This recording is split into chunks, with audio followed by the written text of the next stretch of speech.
Hello and welcome to संकल्प पथ IAS. दोस्तों, आप सभी का स्वागत है हमारे चैनल पे। आज जो है हम इकोनॉमी का लेक्चर नंबर 2 करने जा रहे हैं।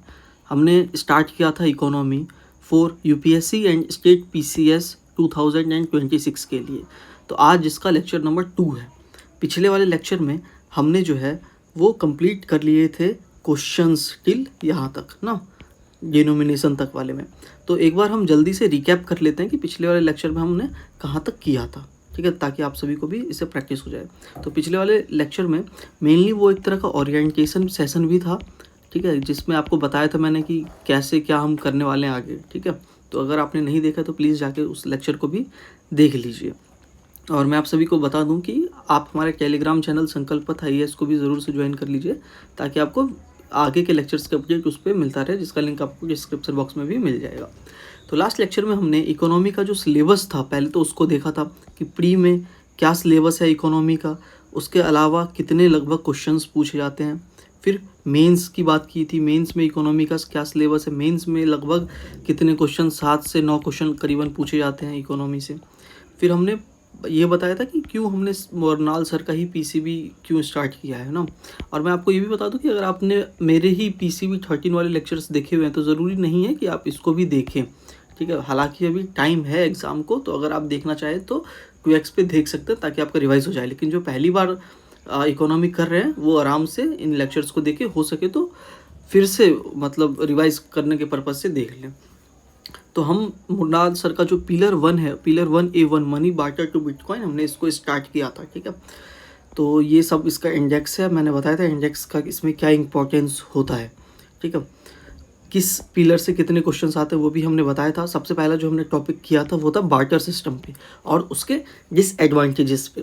तो बार्टर सिस्टम क्या था? बार्टर सिस्टम ये था कि सामान का लेन देन जो हम करते हैं उसमें अगर आपके पास कोई सामान हो और या मेरे पास कोई सामान हो, हम दोनों को वो चाहिए, तो हम एक दूसरे के साथ क्या कर लेंगे, एक्सचेंज कर लेंगे।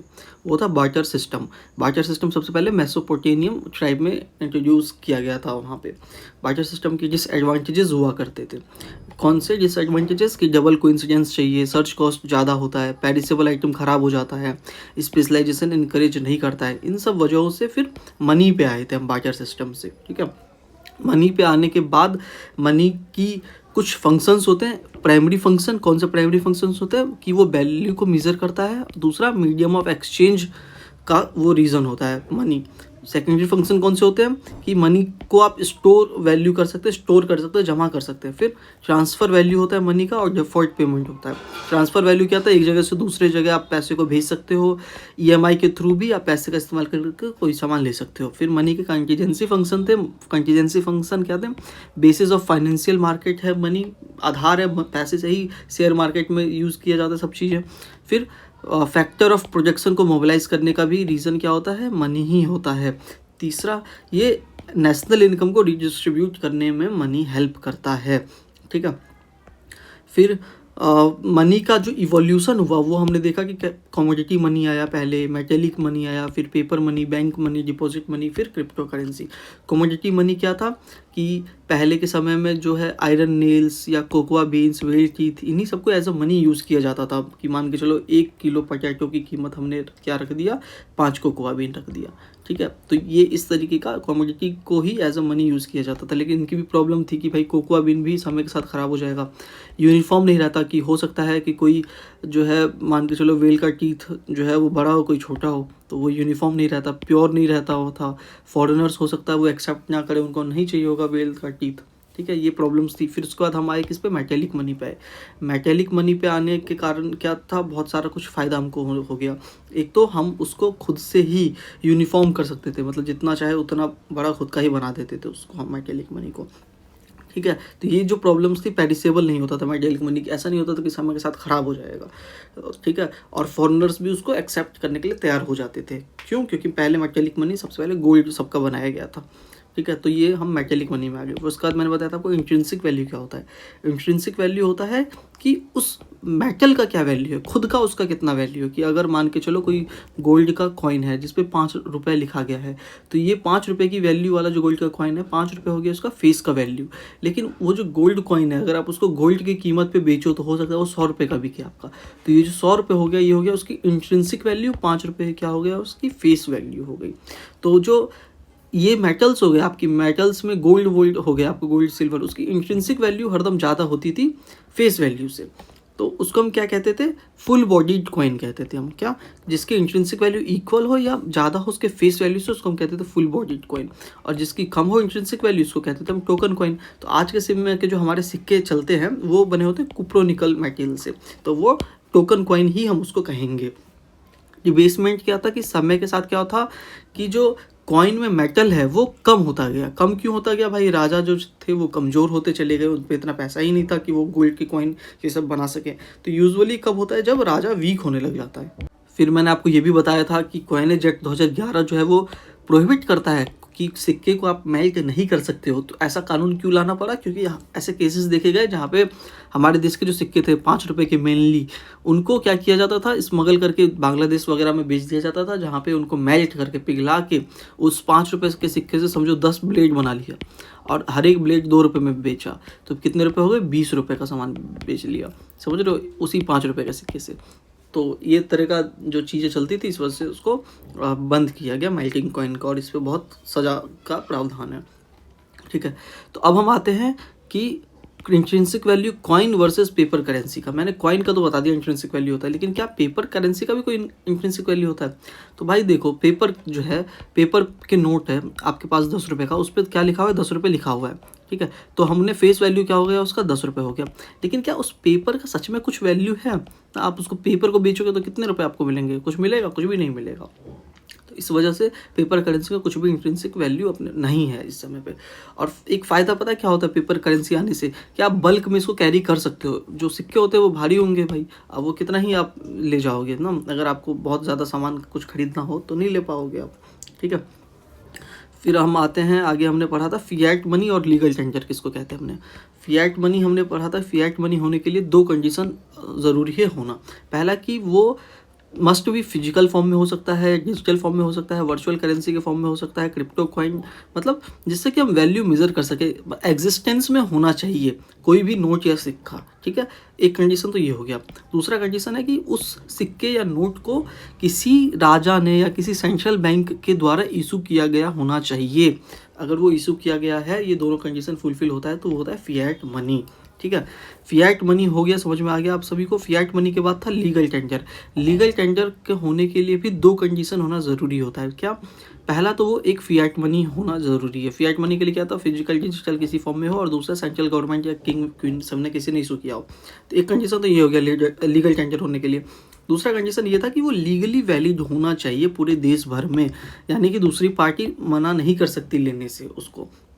ये 2 कंडीशन फुलफिल हो जाते हैं, उसको हम क्या कहते हैं, लीगल टेंडर कहते हैं। तो अब हमने इन दोनों को क्यों सीखा है, तो उसका रीज़न ये है कि हम देखेंगे कि कौन सा पैसा लीगल टेंडर है या फिर नहीं है। आप सभी को याद होगा कि जो डिमोनेटाइज हुआ था नोट 500 और 1000 का, तो वो फिजिकल या फॉर्म में था, बिल्कुल। क्या उसको सेंट्रल बैंक ने इशू किया था? बिल्कुल किया था। तो क्या वो फिएट मनी था? तो बिल्कुल था फिएट मनी। अब ये बताओ कि जब इसको लीगली वैलिड जो था वो सरकार ने जब डिमोनेटाइज किया ना, तो लीगली वैलिड इससे हटा लिया कि अब ये लीगली वैलिड नहीं रहा। इसी वजह से ये लीगल टेंडर नहीं रहा। समझ में आ गया आपको, हमने क्यों पढ़ा कि लीगल टेंडर होना चाहिए फिर नहीं होना चाहिए। अब हमारा जो अभी जो नोट चलता है वो फिजिकल फॉर्म में भी है, सेंट्रल बैंक ने इशू भी किया है, तो यानी फिएट मनी भी है, उसके अलावा लीगली वैलिड भी है क्योंकि सरकार ने पावर दे रखा कि ये चलेगा, तो इस वजह से वो लीगल टेंडर भी हुआ। अब बात करें हम ऐसे ही गवर्नमेंट सिक्योरिटी, ट्रेजरी बिल सब की, तो वो फिजिकल फॉर्म में या डिजिटल फॉर्म में है जिससे कोई वैल्यू मेजर कर सकते हो तो नहीं। ट्रेजरी बिल वगैरह से आप कोई घर का वैल्यू या कोई सामान का वैल्यू थोड़ा ना, 1 किलो पोटैटो जो है इतने ट्रेजरी बिल का है, वो मेजर नहीं कर पाओगे ना। इस वजह से ये फिएट मनी भी नहीं है और लीगल टेंडर भी नहीं है। ऐसे ही शेयर बॉन्ड वगैरह ये भी आपका फिजिकल फॉर्म में है लेकिन वैल्यू मेजर नहीं करते, इस वजह से ना फिएट मनी है ना फिर ये लीगल टेंडर पे हैं। मैंने आप सभी को ये भी बताया था कि शॉर्टकट में कि गवर्नमेंट सिक्योरिटी ट्रेजरी बिल वगैरह इशू करती है पैसा लेने के लिए, प्राइवेट सेक्टर बॉन्ड शेयर वगैरह इशू करती है मार्केट से पैसा लेने के लिए। ठीक है, कुछ फैक्ट्स को हम जान लेते हैं। फैक्ट्स क्या था कि गवर्नमेंट जो है अप टू 1000 रुपये का कॉइन इशू करती है, उसको ये पावर मिला हुआ है कॉइनेज एक्ट 2011 के तहत। ठीक है, प्रेजेंटली जो गवर्नमेंट है वो इशू करती है 50 पैसे को। ठीक है, 50 पैसे को इशू करती है और 20 रुपए तक का सिक्का इशू करती है। मतलब 50 पैसे से लेके 20 रुपए तक का सिक्का कौन इशू करती है? हमारी सरकार। आप कहोगे नोट भी तो सरकार इशू करती है, नहीं, नोट आरबीआई इशू करती है। आरबीआई और सरकार में क्या फ़र्क है यार? दोनों अलग अलग। आरबीआई एक समझो कॉन्स्टिट्यूशनल बॉडी अलग है। ठीक है, तो 1 रुपये का नोट के अलावा जितने भी नोट होते हैं वो सब आरबीआई द्वारा इशू किया जाता है। उसको आरबीआई को पावर है आरबीआई एक्ट 1934 के तहत पे। ठीक है, उसके अलावा करेंसी नोट पे आपने ये साइन देखा होगा, आई प्रॉमिस टू पे बियरर, लिखा होता है नहीं लिखा होता है? क्यों लिखा होता है ये? इसका लिखा होने का रीज़न ये होता है कि अगर आपका वो नोट जो है, मान के चलो 500 रुपये का नोट, कि वो फट गया तो आप वापस बैंक में जाओगे ना, तो बैंक उसके बदले में आपको पैसा देगा। मतलब 500 रुपये वापस पैसा करेगा, या हो सकता है 100 रुपये के 5 नोट दे, कैसे भी करके वापस करेगा ही। या फिर आप सभी को याद होगा जब 2000 का डीमोनेटाइज हुआ था नोट, तो सरकार ने तो एक झटके में क्या कह दिया कि आपका नोट गया। लेकिन क्योंकि ये प्रॉमिस कर रखा है सरकार आरबीआई ने कि हम प्रॉमिस करते हैं कि आपको पे करेंगे बियरर को जिसके पास ये नोट है, इसी वजह से जब आप बैंक में लेके गए ना वो 2000 का नोट, तो सरकार ने आरबीआई ने उसके बदले आपको 500 का 4 नोट दे दिए, समझ रहे हो, या फिर 1000 के 2 नोट दे दिए आप सभी को।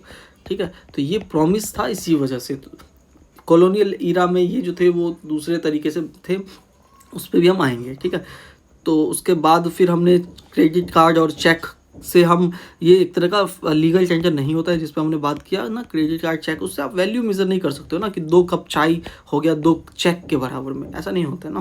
तो इस वजह से ये लीगल टेंडर नहीं थे।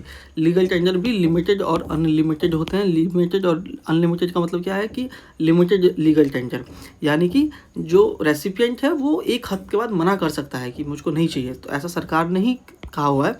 कॉइनेज एक्ट 2011 में ही लिखा हुआ है क्या कि 1 रुपये का जो सिक्का है आपको 1000 से ज़्यादा इस्तेमाल नहीं कर सकते। मतलब 1000 से ज़्यादा किसी दुकान पे आप 1 रुपये का सिक्का लेके पहुंच गए कि मेरे को एक मतलब 2000 का कोई सामान दो, तो वो मना करेगा ना, तो उसमें उसकी कोई गलती नहीं, क्योंकि सरकार ने ही ऐसा कह रखा है। ये क्या हो गया? Limited legal tender.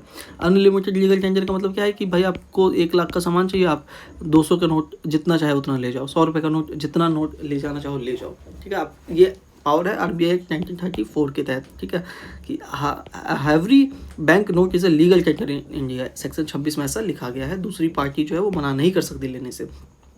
लेकिन इसमें भी पेज क्या है कि भाई फाइनेंस एक्ट 2017 में ऐसा लिखा गया है कि कैश ट्रांजैक्शन सिर्फ और सिर्फ 2 लाख तक का ही करना है। 2 लाख से ज़्यादा का आप कैश ट्रांजैक्शन नहीं कर सकते, ऑनलाइन आप करो। ठीक है, तो ये आप ध्यान रखना है। उसके बाद हमने 2 क्वेश्चन किया था। 2018 में पूछा गया कि लीगल टेंडर को स्पेसिफिक क्या डिस्क्राइब करता है। वो होता था कि मनी जो कि क्रेडिटर अंडर कंपल्सन है कि वो एक्सेप्ट करे उसके क्लेम्स को। दूसरा क्वेश्चन था कि कंसीडर करें फॉलोइंग स्टेटमेंट। सीजीएस 2011 में पूछा गया था कि इंडिया में मिनिमम कितने डिनोमिनेशन का जो है वो कॉइन एक्सेप्टेबल है। तो इंडिया में 50 पैसे का जो है कॉइन अभी भी एक्सेप्टेबल है, यानी सामने वाले पार्टी मना नहीं कर सकती लेने से। तो आप कहोगे दुकान वाले तो मेरा नहीं लेगा, तो आप केस कर सकते हो भाई लीगली। ठीक है, बिलो 50 पैसा लीगल टेंडर नहीं है पेमेंट के लिए। वो 2011 में हमने देखा था कि आरबीआई ने बंद कर दिया था ना, तो इसका आंसर था बोथ। ठीक है, तो यहाँ तक हमने पिछले क्लास में किया था, जो कि मैंने बहुत डिटेल में आप सभी को रिवाइज करवा दिया है। ठीक है, जिसने पिछला क्लास नहीं भी देखा होगा उसके लिए भी मदद हो गई होगी। तो आज हम करते हैं उससे आगे। तो उससे आगे हमको करना है कि आरबीआई ने कुछ इनिशिएटिव लिए थे जिससे कि ब्लाइंड लोगों को देखने, मतलब करेंसी नोट को पहचानने में मदद मिली। तो उसी में से ही एक इनिशिएटिव जो आरबीआई का था वो कौन सा था? मनी ऐप का था। Money app, money mobile aided note identifier. इसमें क्या था कि जब आप फ़ोन से उसको स्कैन करोगे ना नोट को, तो जो ब्लाइंड है और जो डेफ है उन दोनों को पता चल जाएगा कि ये कितने रुपए का नोट है। वाइब्रेशंस कुछ उस तरीके की उसमें होती है। उसके अलावा आपने देखा होगा कि नए सीरीज़ के जो नोट्स आए हैं उसमें क्या है, कुछ उभरे हुए लाइन्स है, उभरे हुए चीज़ें हैं, ताकि जो ब्लाइंड लोग हैं वो छू के पता लगा सके कि वो कितने रुपए का नोट है। आपने ऐसे बहुत सारे मूवीज़ देखी होंगी ना जिसमें ब्लाइंड जो लोग होते हैं वो छू के ऐसा बता देते हैं कि हाँ इतने रुपए का नोट है। तो वो सरकार का ये कदम है। ठीक ठीक है। अब कुछ जनरल इन्फॉर्मेशन है रिलेटेड टू करेंसी नोट के रिलेटेड। वैसे तो ये यूपीएससी में पूछे जाने के चांसेस बहुत कम है, लेकिन हो सकता है पीसीएस वगैरह में पूछ ले। तो एक तो आपको ये टर्म याद रखना है कि ऑबवर्स, जो करेंसी नोट के जो फ्रंट पेज होता है ना, उसको हम क्या कहते हैं, ऑबवर्स कहते हैं, फ्रंट साइड को करेंसी नोट के, ठीक है। अब हम देखो कुछ चीज़ें समझते हैं, जैसे कि नए रुपये का जो सिंबल है, न्यू रुपये का सिंबल, वो किसने दिया था? वो डिज़ाइन किया गया था बाय डी उदय कुमार, ये आईआईटी गुवाहाटी के प्रोफेसर थे, ठीक है, ये आपको ध्यान रखना है। और ये जो है मतलब कंपटीशन हुआ था रुपये का सिंबल कौन कितना अच्छा बनाएगा, डिपार्टमेंट ऑफ इकोनॉमिक अफेयर्स के द्वारा 2010 में, तो इनको सेलेक्ट किया गया था, डी उदय कुमार को। इससे रिलेटेड कंट्रोवर्सी भी हुई थी 2025 में, क्या कि तमिलनाडु की जो सरकार है उसने ये लेटर यूज़ किया था इंस्टेड ऑफ ये लेटर, ठीक है, मतलब सिंबल स्टेट बजट में। तो ये तमिल में रुपये का मतलब ये है। तो लेकिन यार ये हुआ था कि डी उदय कुमार जो थे ये भी तमिलनाडु से ही बिलोंग करते हैं, तो ये सरकार का आपस का समझो मामला था, वरना तो हर जगह यही रुपये का सिंबल इस्तेमाल किया जाना चाहिए। उसके अलावा हम आते हैं नेशनल एम्बलम सिंबल पे। नेशनल सिंबल जो है अपना लॉयन का एम्बलम जो है वो है सारनाथ पिलर, उत्तर प्रदेश से लिया गया है ये लॉयन का एम्बलम। सत्यमेव जयते आप सभी को पता होगा, मुंडिका उपनिषद से लिया गया है। अगर आपने हिस्ट्री पढ़ा हो तो, नहीं पढ़ा हो तो कोई बात नहीं, हम हिस्ट्री भी कंप्लीट करवाएंगे। अब बात करते हैं लैंग्वेजेस की। तो अपने संविधान में टोटल 8वें स्केड्यूल में 22 लैंग्वेजेस जो है वो हैं, और करेंसी नोट पे आप देखोगे टोटल 17 ही लैंग्वेजेस हैं। कितने? सिर्फ और सिर्फ 17 ही, मतलब टोटल 22 लैंग्वेज में से करेंसी नोट पे 17 लैंग्वेज ही छपे हुए होते हैं। 17 लैंग्वेज में सोचो, नोट ऐसा यहाँ पे तो नहीं दिख रहा है, लेकिन दिखा हुआ होता है 17 लैंग्वेज में कितने रुपए का ये नोट है, ये सब चीज़ें, ठीक है। उसके अलावा म्यूज़ियम न्यूमिस्मेटिक, जो आपका न्यूमिस्मेटिक जहाँ पे सिक्के विक्के बनाए जाते थे, वो कोलकाता में इसका एक म्यूज़ियम भी है, ठीक है, म्यूज़ियम बना दिया गया है उसको। अब बात करते हैं हम आई प्रॉमिस टू पे बियरर पे डिटेल में। मैंने आप सभी को बताया था कि ये होता क्या है। सबसे पहले ना ये कॉलोनियल ईरा से ये चालू हुआ था। कॉलोनियल ईरा में कोई भी, जैसे एक US$ था जिसकी वैल्यू जो है वो 14 ग्राम ऑफ गोल्ड से बैक किया गया था, ठीक है, ताकि मतलब लोग नोट को एक्सेप्ट करें। मेन समझे तो पहले समझो गोल्ड चलता था, गोल्ड का कॉइन। उसका जब ये पेपर का नोट आ गया तो लोगों को यही लगा कि भाई इसकी क्या ही वैल्यू होगी, तो पहले इसको बैक किया गया था भाई गोल्ड। तो यानी अगर आप डॉलर लेके जाओगे बैंक में तो आपको 14 ग्राम ऑफ गोल्ड मिलेगा। वैसे ही एक British pound 73 gram of gold जो था उससे बैक किया जाता था। लेकिन यार मॉडर्न ईरा में आप देखोगे तो ऐसा नहीं होता है, गोल्ड द्वारा बैक नहीं किया जाता है, कन्वर्जन होता है एक तरह से कि 2000 का नोट 500 का 4 मिल जाएगा, या 100 का 20 नोट मिल जाएगा, इस तरीके से। आई प्रॉमिस टू पे बियरर, ठीक है। सरकार कुछ भी करे, बैन वैन करे, उस समय पे आप जाके जो है पैसा ले आ सकते हो, ये होता है इसमें, ठीक है। अब ये बढ़िया भी है एक तरह से कि मतलब आप कोई इतना ज़्यादा गोल्ड का सप्लाई तो भाई लिमिटेड है ना, समझो ना आप, गोल्ड क्या है, लिमिटेड सप्लाई में। अब इतने सारे जब नोट बनेंगे तो उसको गोल्ड से कैसे सरकार बैक कर पाएगी, ठीक है। उसके अलावा करेंसी नोट के कुछ फीचर्स होते हैं। क्या फीचर्स होते हैं? एक तो वो इन्फ्लेशन एडजस्टेड नहीं होता है। इन्फ्लेशन एडजस्टेड नहीं होने का मतलब क्यों नहीं होता है, आप खुद देखो कि आप क्या 100 रुपये का नोट है इस समय आपके पास, 4 साल बाद आप बैंक में लेके जाओगे, क्या उस पर आपको 100 रुपये के बदले वो 110 रुपये वापस करेगा? नहीं भाई, वही 100 रुपये आपको वापस कर देगा। क्यों? क्योंकि वो इन्फ्लेशन एडजस्टेड नहीं है, ना वो लिंक है गोल्ड और सिल्वर से, और करेंसी नोट पे 0 इंटरेस्ट होता है। इंटरेस्ट भी नहीं होता उस पर कि मतलब आपको 2 रुपये या 5% का इंटरेस्ट आपको मिलने वाला है, ऐसा नहीं होता है, ठीक है। उसके अलावा एनोनिमस बियरर बॉन्ड होता है, मतलब कि ऐसा नहीं है कि नोट पे आपका नाम लिखा हुआ है, कोई भी जाएगा ना उसको उस नोट के बदले में सरकार दूसरा नोट वापस कर देगी, ठीक है। तो ये था अब तक का करेंसी का कुछ जो मेन चीज़ें थी। उसके अलावा बाद हम समझते हैं डीमोनेटाइजेशन जो हुआ था फिएट मनी का, ठीक है। डीमोनेटाइजेशन ऐसा नहीं है कि अभी अपनी सरकार में हुआ था, मतलब 2016 में ही हुआ था, ऐसा नहीं, उससे पहले 1946 1978 में हो चुका है, ठीक है। तो डीमोनेटाइजेशन का ना मेन जो होता है, क्या होता है मेन डेफिनेशन, कि लीगल टेंडर को हटा देना, मतलब लीगल टेंडर के स्टेटस को करेंसी नोट से हटा देना। या फिर आप कह सकते हो डीमोनेटाइजेशन करने का रीज़न ये होता है सरकार का कि वो जो नोट है उसको सर्कुलेशन से विड्रॉ कर देना, ठीक है। जो सर्कुलेशन में वो नोट चल रहा है उसको वहाँ से हटा देना। इसके लिए जो सबसे पहले 2016 में जब सरकार ने डीमोनेटाइजेशन किया था, फाइनेंस मिनिस्ट्री ने, डिपार्टमेंट ऑफ इकोनॉमिक अफेयर्स ने, उसने ये नोटिफिकेशन जारी किया कि स्पेसिफाइड जो बैंक नोट है उसको हम बैन कर रहे हैं। ठीक है, कौन कौन से नोट थे उस समय के? 500 के और 1000 के नोट को बैन किया गया था। ठीक है, कहाँ से पावर मिलता है सरकार को? सीजेशन ऑफ लाइबिलिटी एक्ट 2017 फिर ये लेके आ गया, जिसमें ये बताया गया क्या कि आरबीआई जो है वो ऑनर नहीं करेगा आई प्रॉमिस टू पे को।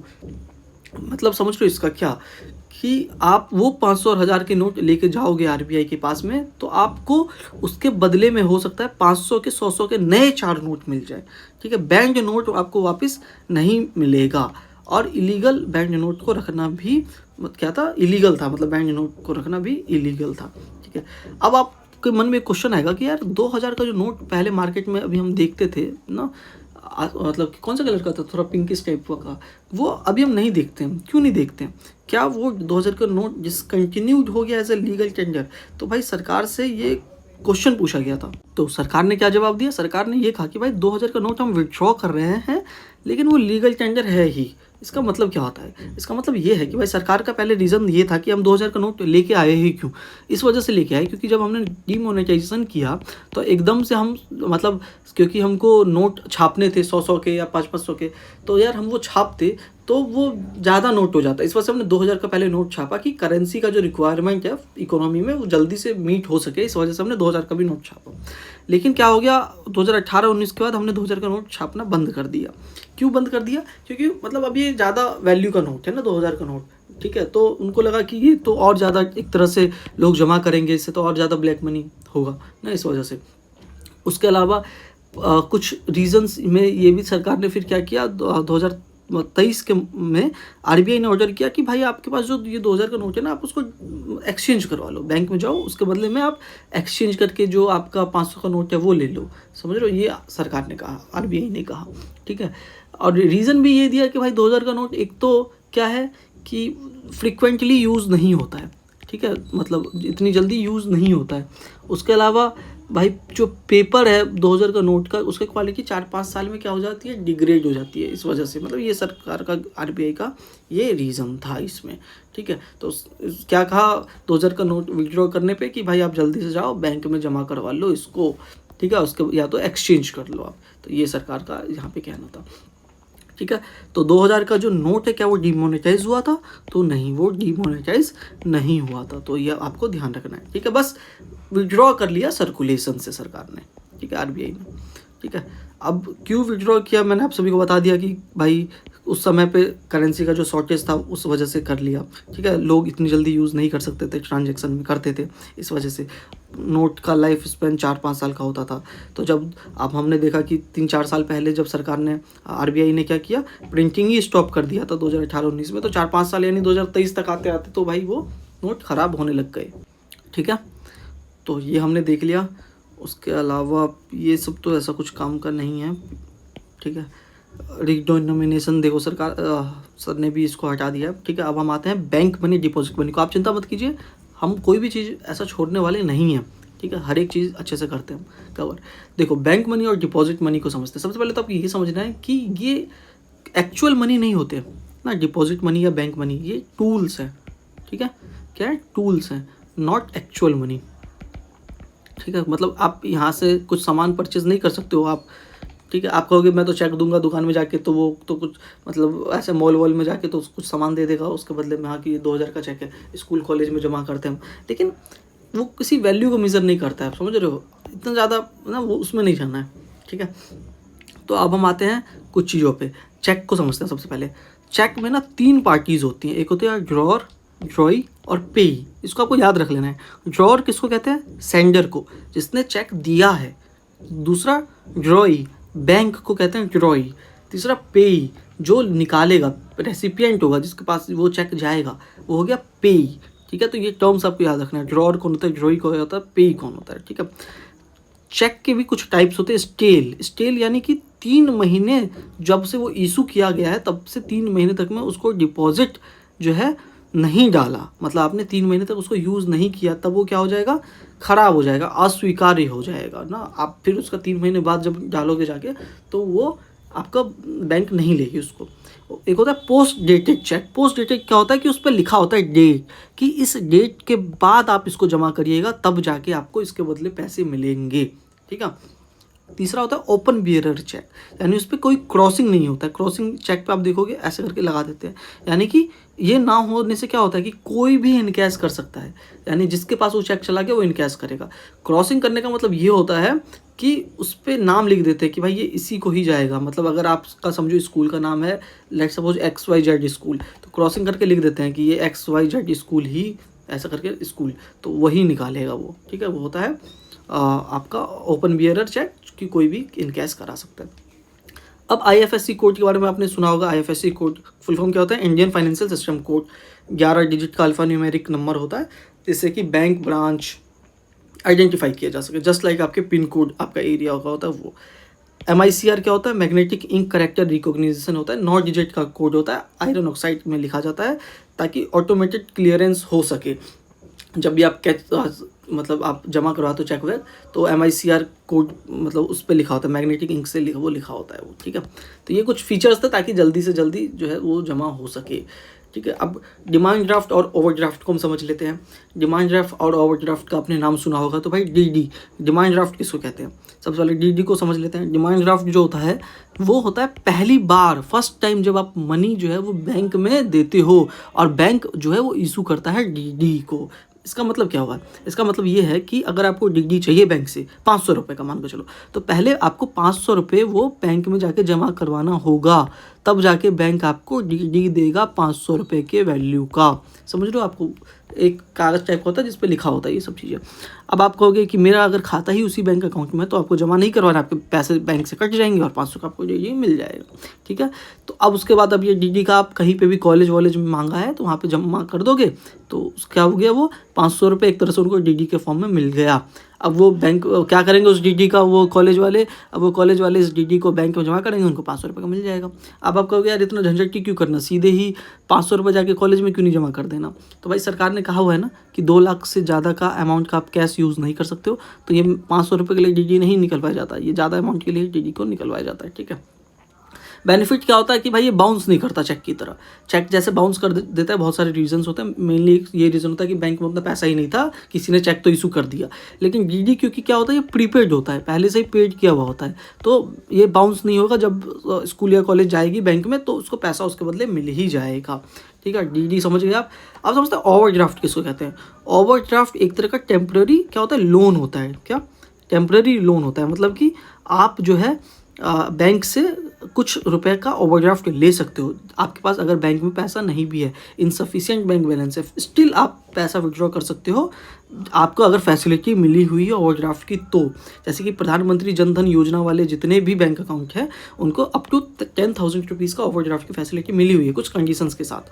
तो वो लोग जो है उनके अगर बैंक में पैसा नहीं भी है फिर भी 10,000 रुपये का ओवरड्राफ्ट निकलवा सकते हैं।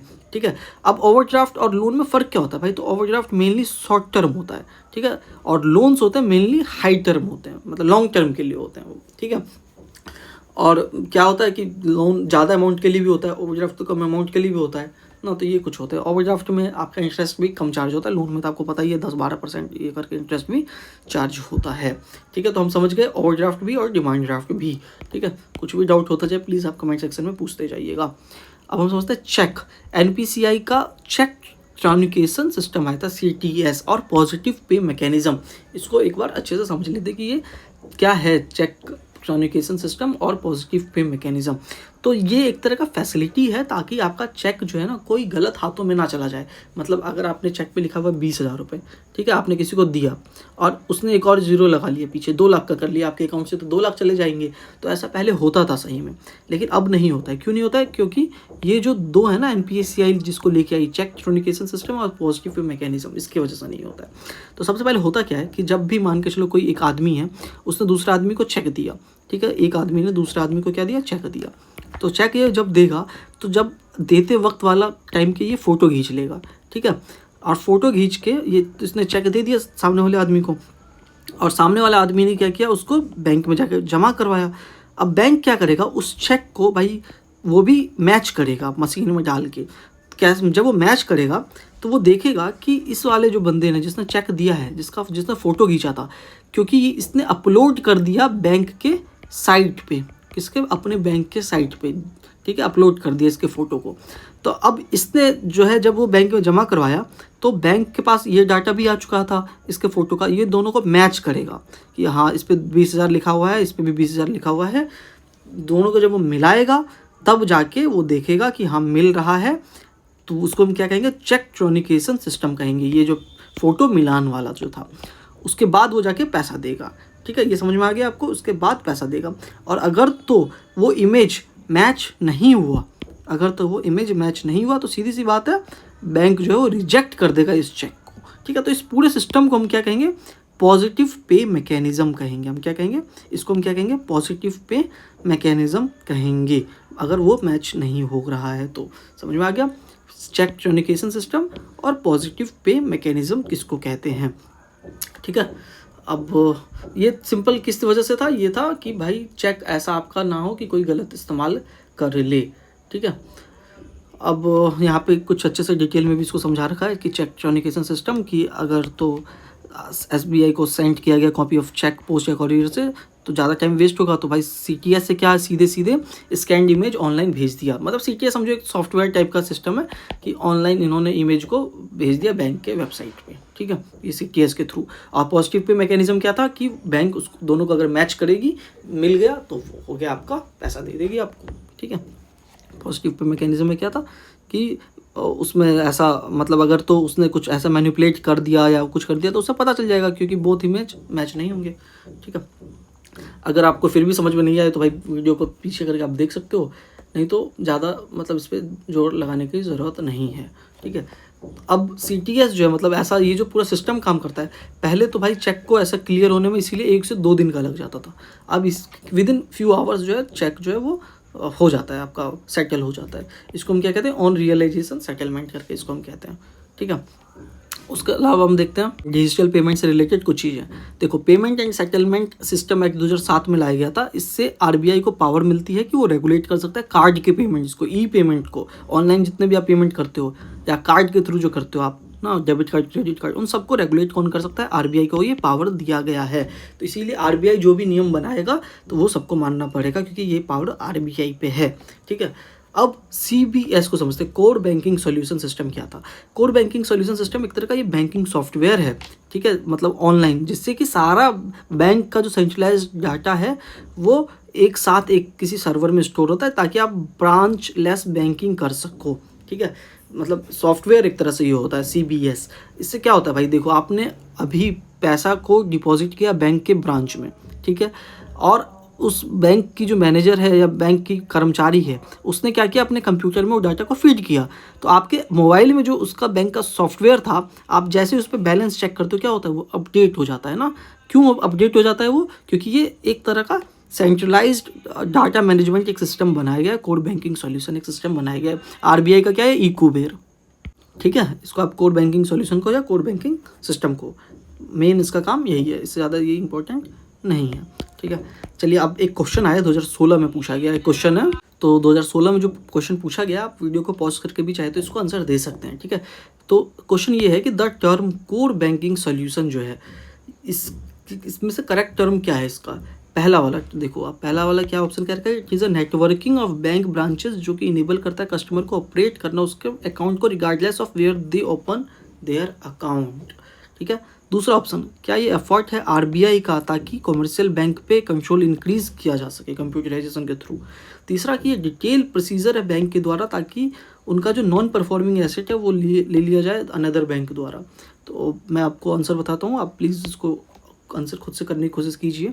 देखो, हमने जो पढ़ा भी कोर बैंकिंग सॉल्यूशन, हमने ये देखा कि ये नेटवर्किंग है बैंक ब्रांचेस का, ताकि कस्टमर जो है ऑपरेट करे अकाउंट को, उन ऑपरेट कर सके अकाउंट को कहीं पे भी। अगर उन्होंने बैंक अकाउंट ओपन किया उससे कोई फ़र्क नहीं पड़ता है, मतलब किसी भी ब्रांच में ओपन किया हुआ है। तो ये स्टेटमेंट क्या था, बिल्कुल करेक्ट था भाई। आपने मान के चलो गाजियाबाद या किसी और जगह पे आपने अगर अपना बैंक अकाउंट ओपन किया हुआ है, ठीक है, SBI में, और आप ग्वालियर में जो है SBI के उस पर जाते हो पैसा जमा करने के लिए, SBI के ब्रांच में जाते हो, तो क्या आपके बैंक में अपडेट नहीं होगा पैसा? बिल्कुल अपडेट हो जाएगा आपका, उससे फ़र्क नहीं पड़ता कि आपका होम ब्रांच कहाँ पे है। ठीक है, दूसरा ऑप्शन कह रखा था कि ये इंक्रीज़ मतलब एफर्ट को इंक्रीज़ करता है कि आरबीआई कंट्रोल करेगा। भाई हमने तो ऐसा देखा ही नहीं कि आरबीआई कंट्रोल करेगा, बैंक पे इस वजह से कोर बैंकिंग सोल्यूशन लाया गया, तो ये स्टेटमेंट क्या गलत है।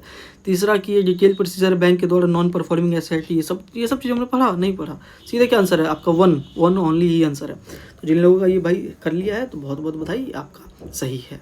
ठीक है, अब हम आते हैं एक और इम्पोर्टेंट टॉपिक पे, क्या है वो, नेफ्ट, आरटीजीएस, आईएमपीएस। भाई ये नेफ्ट, आरटीजीएस, आईएमपीएस आप लोगों ने बहुत बार सुना होगा, एक बार इसको अच्छे से आप पढ़ लीजिए कि ये होता क्या है नेफ्ट, आरटीजीएस, आईएमपीएस में।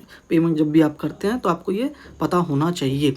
देखो दो चीज़ें होती हैं, एक तो एनपीसीआई है। एनपीसीआई के बारे में हम जानेंगे कि एनपीसीआई एक संस्था है, ठीक है, और एक आरबीआई आपने सभी ने सुना ही हुआ है। आरबीआई लेके आई सेंट्रलाइज्ड पेमेंट सिस्टम लेके आई एनपीसीआई, और एनपीसीआई क्या लेके आई, आईएमपीएस लेके आई। ठीक है, आरबीआई जो सेंट्रलाइज्ड पेमेंट सिस्टम लेके आई उसमें उसने दो चीज़ें बनाई। एक तो बनाया RTGS, real time gross settlement, और दूसरा आरबीआई ने बनाया NEFT, national electronic fund transfer. ठीक है, तो जो आप सुनते हो ना कि आरटीजीएस, नेफ्ट, आईएमपीएस, तो आपको पता होना चाहिए कि किसने क्या बनाया है।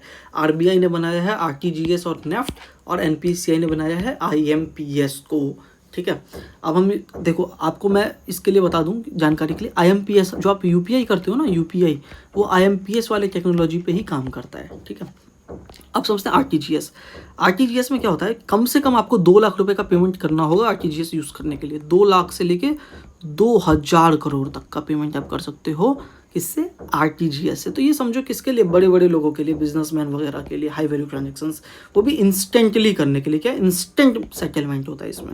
ठीक है, तो रेसिपिएंट को कोई फीस नहीं देना पड़ता है, लेकिन जो सेंडर होता है उसको जो है वो कुछ मान के चलो 50 रुपये तक का या कुछ इस तरीके का फीस उसको देना पड़ता है, लेकिन वो बैंक पे भी डिपेंड करता है, बैंक कितना चार्ज कर रहा है, हो सकता है फ्री में चार्ज करे। अब बात करते हैं नेफ्ट पे। नेफ्ट में आप जो है 1 रुपये से लेके 25 लाख तक का पेमेंट कर सकते हो। ठीक है, तो हर एक बैंकर जो है वो उसका डिफरेंट लिमिट है, मतलब ज़रूरी नहीं है 25 लाख, कोई एसबीआई हो सकता है आपको 10 लाख ही दे, मतलब हर एक बैंक का अलग अलग लिमिट है। ठीक है, ये ऑर्डिनरी रिटेल कस्टमर के लिए है। ठीक है, इसमें सेटलमेंट होने में कम से कम 30 मिनट का समय लग जाता है, मतलब आपने यहाँ से पैसा दिया और सामने वाले बैंक तक पहुँचने में, सेटलमेंट होने में 30 मिनट तक का समय लग सकता है। कि क्या, पहले जो इस पर फीस लगता था, लेकिन अब जो है इस पर कोई फीस नहीं लगता है, ना देने वाले को ना लेने वाले को। ठीक है, 24/7 आप कभी भी पेमेंट कर सकते हो। ठीक है, ये अपडेटेड मैं बता रहा हूँ आपको, मतलब अभी समझो चल रहा है आपका। उसके अलावा आईएमपीएस, इमीडिएट पेमेंट सर्विस, आप 1 रुपये से लेके 5 लाख तक का पेमेंट कर सकते हो, इंस्टेंट सेटलमेंट होता है। इसमें फीस प्लस जीएसटी कुछ लगता है, बिल्कुल। अब आप कहोगे कि मैं तो यूपीआई करता हूँ उसमें तो कोई फीस या जीएसटी नहीं लगता है, तो यार सरकार ने अभी के लिए, आरबीआई ने क्या रखा कि नहीं, लेकिन जब आप बहुत बड़े बड़े अमाउंट करते हो ना तो उस पर आपको पता भी नहीं चलता है कि कितना फीस लग जाता है, थोड़ा बहुत जीएसटी वगैरह कुछ उस पर लग जाता है। ठीक है, क्योंकि मेन समझो सरकार कमाएगी कहाँ से ना, एनपीसीआई, तो वो मतलब बहुत मिनिमल चार्जेस होते हैं। ठीक है, अब अभी के लिए यूपीआई वगैरह पे नहीं है कोई ऐसा चार्जेस। अब ये फैसिलिटीज़ कौन प्रोवाइड कर सकता है, तो भाई आपने देखा IMPS, bank, mobile payment apps, phone पे, वो सब, इन सब पे भी यूज़ किया जा सकता है। ठीक है, अब बात करें नेफ्ट और आरटीजीएस को, तो ये तो भाई जब आप जाते हो अपने बैंक का, जो आप किस पे जाते हो, ऑनलाइन पोर्टल पे जाते हो ना, बैंक का जो पोर्टल होता है, इंटरनेट बैंकिंग होता है, नेट बैंकिंग जिसको हम कहते हैं, उस वहाँ के थ्रू आप कर सकते हो इसको। तो अच्छा देखो, तो मतलब बस समझ गए। आप बात करूँ आम आदमी के लिए जिसको 1 या 2 लाख रुपए तक का पेमेंट करना है, तो वो तो मेनली इंस्टेंट पेमेंट के लिए किसको करता है, आईएमपीएस को यूज़ करता है। ठीक है, या नेफ्ट अगर आप करते हो, मतलब ये तीनों ऑप्शंस होते हैं जब आप जाओगे ना बैंक के किसी वेबसाइट पे, तो आपको पता चलेगा। तो ये तो तुरंत आपके स्कूल कॉलेज में आपको पैसा जमा करना है, आईएमपीएस के थ्रू तुरंत हो जाएगा। नेफ्ट के थ्रू आप करोगे तो आधा घंटे का टाइम लगेगा। आरटीजीएस करने के लिए आपको कम से कम 2 लाख रुपए करने पड़ेंगे, और इसमें भी सेटलमेंट तुरंत हो जाता है। तो मेनली लोग आईएमपीएस का यूज़ करते हैं। ठीक है, तो ये आपको मैंने बता दिया। बस इसमें लिमिट भी आपको ध्यान रखना है, 5 लाख तक का लिमिट है आईएमपीएस में। ठीक है, एक बार में। उसके अलावा नेफ्ट में 25 लाख तक का लिमिट है, और आरटीजीएस में 2000 करोड़ तक आप कर सकते हो। ठीक है, तो ये एक बार का नहीं है, मतलब ये 24 आवर्स तक का है, मतलब 24 घंटे में आप इतना अमाउंट कर सकते हो। ठीक है, ये भी बता दिया मैंने कौन क्या करेगा। ठीक है, उसके अलावा एक क्वेश्चन है इस पर, फाइंड करेक्ट बताना है आपको आरटीजीएस और नेफ्ट के बारे में। सोचो 2025 के प्री में पूछा गया है, जिन लोगों ने 2025 का प्री दिया है उन लोगों को भाई ये याद हो जाएगा। देखो कैसे क्या क्वेश्चन है। आरटीजीएस में जो सेटलमेंट टाइम होता है वो इंस्टेंटेनियस होता है, बल्कि नेफ्ट के केस में ऐसा नहीं होता है, टाइम लेता है। क्या स्टेटमेंट सही है? अभी हमने देखा आरटीजीएस में इंस्टेंट पेमेंट होता है।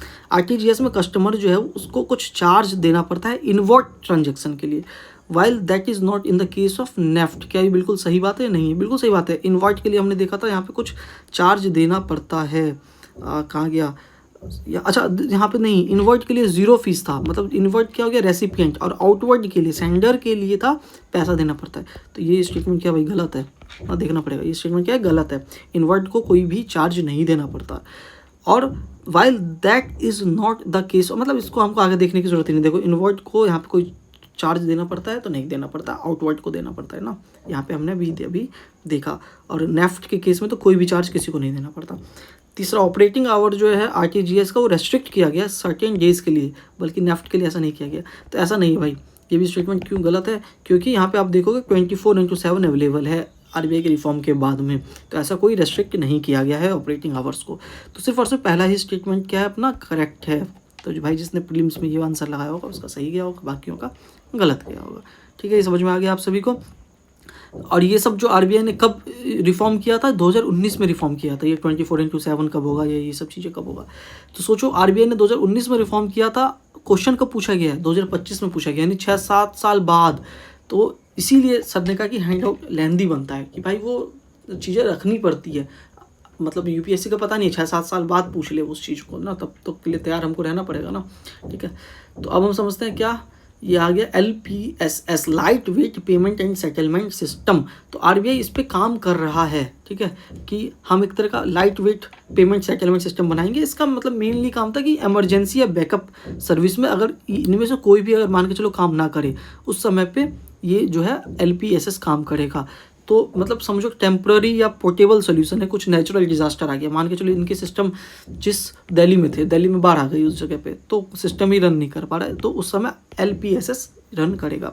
या फिर कुछ अपना लड़ाई झगड़ा हो गया, कुछ ऐसा वॉर हो गया, तो उस समय पे समझो इन सारे सिस्टम्स को नुकसान मिल गया, तो LPSS को यूज़ करेंगे। तो ये light weight payment and settlement system होगा। मतलब समझो किसी मूवेबल व्हीकल में या कुछ इस तरीके में होगा ये, तो जिससे कि ऑपरेट किया जा सके टेम्पररी तौर पे, बहुत बेयर मिनिमम स्टाफ के साथ में। ठीक है, तो ये था अपना LPSS। ठीक, उसके बाद हम समझते हैं ये वाला सिस्टम, आरबीआई का beneficiaries account name lookup facility for NEFT RTGS. तो अब क्या होता है ना कि 2024 के बाद जब भी आप पेमेंट करते हो, तो उसमें आपको बेनिफिशरीज का अकाउंट नेम नो ऐड करना पड़ता है। पहले ऐड करने के बाद आप पेमेंट कर पाते हो। इससे होता क्या है कि जब आप बेनिफिशरीज का एंटर कर पाओगे नाम और उसका IFSC कोड वगैरह डालोगे, तो वो आपको दिखेगा सामने में। इससे क्या होता है कि भाई एरर होने के चांसेस कम होते हैं। यानी कि अगर आप गलती से किसी और को पेमेंट कर दो तो वो चीज़ ना हो, इसके लिए ये बेनिफिशरीज अकाउंट का मतलब पहले आपको ऐड करना पड़ता है। उसमें भी टाइम लगता है, कुछ घंटे का किसी बैंक में कुछ मतलब 2 घंटे का, किसी में 5 घंटे का, इस तरीके का टाइम लगता है। ऐड करने के बाद आप पेमेंट कर पाओगे। फ़ायदा क्या, फ्रॉड को प्रिवेंट करने के लिए, मिस टाइप कुछ एरर हो गया ना, कॉन्फिडेंस बढ़ेगा यूज़र का देने में। ठीक है, उसके अलावा जो है NPCI पे हम आएंगे, national payment corporation of India क्या होता है, उससे रिलेटेड बहुत चीज़ हमको पढ़ना है, UPI और वहाँ की बहुत सारी चीज़ें। तो आज के इस लेक्चर को हम यहीं तक रखते हैं। ठीक है, आप कहोगे कि यार कम हम पढ़ा रहे हैं, तो इस बार मैंने थोड़ा अपना ये ना चेंज किया पढ़ाने का तरीका। पिछले बार जब मैंने PCB 13 पढ़ाया था पिलर 3 तक, उसमें क्या था, वीडियो का लेक्चर में 1.5 से 2 घंटे या 2.5 घंटे तक का लेक्चर होता था। तो मैंने जब YouTube पे ऐसा चेक किया तो मैंने देखा कि जो बच्चे थे वो मेनली आधे से 1 घंटे का ही लेक्चर देखते थे, बाद का नहीं देखते थे। मे बी शायद कंसिस्टेंसी की कमी, या समझो सीरियस एस्पिरेंट बहुत कम होते हैं। ठीक है, शुरू के अभी कुछ लेक्चर्स हैं जिसमें व्यूज़ आएंगे भी, बाद में नहीं आएंगे, तो इस वजह से। लेकिन फिर भी मेरे को वीडियोस सब मैं लेके आऊँगा, उसका आपको फिक्र नहीं करना इस बार, क्योंकि इस बार टाइम भी है। पिछली बार क्या था, टाइम की भी कमी थी, तो इस वजह से छोटे छोटे लेक्चर्स रहेंगे, इतना 40-45 मिनट 1 घंटे से लिमिटेड में ही। और मैंने जैसे कि पिछले लेक्चर में बताया था, कम से कम कोशिश करूँगा शुरू में, अभी कुछ लगभग महीने 1.5 महीने की आपको मिलेंगे लगभग 2 लेक्चर पर वीक। ठीक है, लेकिन उसके बाद जो हम वो नंबर्स बढ़ाएंगे ताकि जल्द से जल्द हम सारे सब्जेक्ट को कंप्लीट करा पाएँ।